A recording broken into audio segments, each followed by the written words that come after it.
Yahobu, Bapak Ibu Pendeta, Sinenge, Majelis dan warga Gereja Amin, ini adalah channel YouTube Sinode Gereja Amin.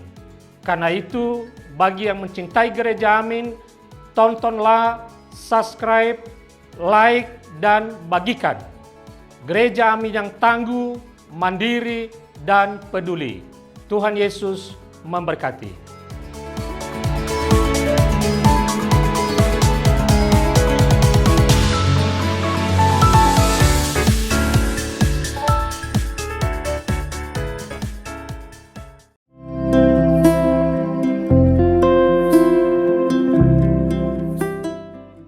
Halo teman-teman, di hari Jumat ini mari kita kembali merenungi firman Tuhan.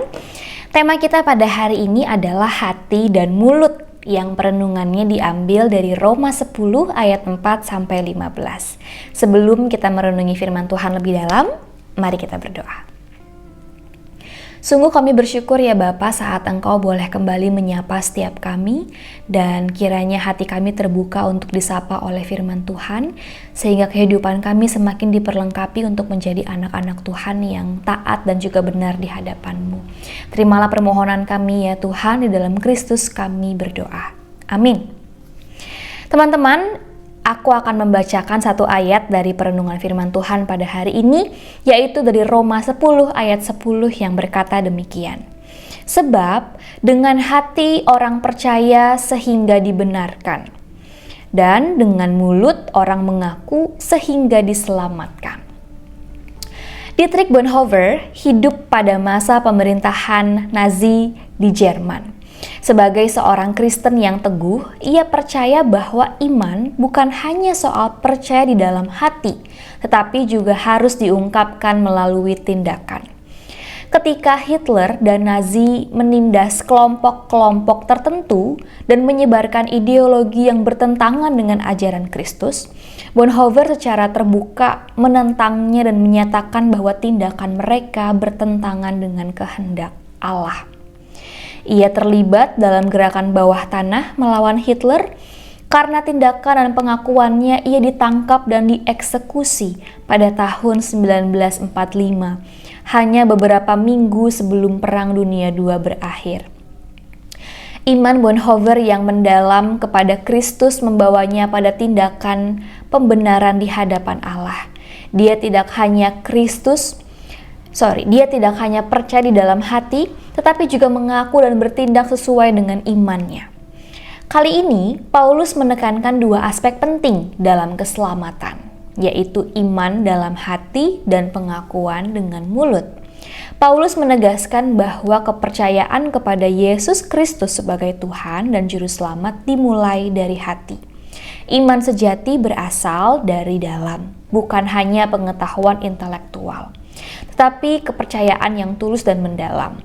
Iman ini membawa pembenaran di hadapan Allah, yaitu Allah menganggap orang tersebut benar karena iman mereka. Pengakuan dengan mulut merupakan ungkapan keluar dari iman yang ada di hati. Teman-teman, mengaku Yesus sebagai Tuhan adalah tindakan keberanian, terutama di tengah lingkungan yang mungkin menentang.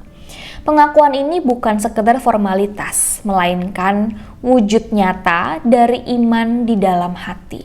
Meskipun keselamatan diperoleh melalui iman, pengakuan dengan mulut menunjukkan pentingnya menyatakan iman itu secara terbuka.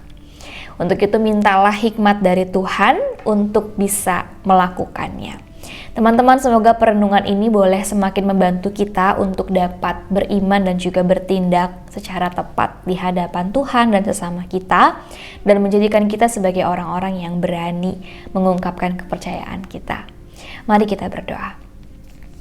Ya Tuhan, kami sungguh berterima kasih karena Tuhan telah mencintai kami dengan terang-terangan, maka berikanlah kami juga kemampuan untuk dapat mencintai Tuhan dengan berani, tidak hanya memulai dari hati, tapi juga boleh meneruskannya sampai kepada perbuatan dan tindakan kami. Kami memohon dari Tuhan, kiranya Tuhan berikan kami segala hikmat kebijaksanaan, supaya apa yang kami lakukan, apa yang kami pancarkan, semuanya adalah untuk memuliakan nama Tuhan. Terima kasih ya Tuhan, ke dalam tangan pengasihan-Mu kami berdoa dan kami bersyukur. Amin. Selamat menjalani hari ini teman-teman, atau selamat beristirahat. Kiranya kasih Tuhan menaungi setiap kita. Tuhan berkati.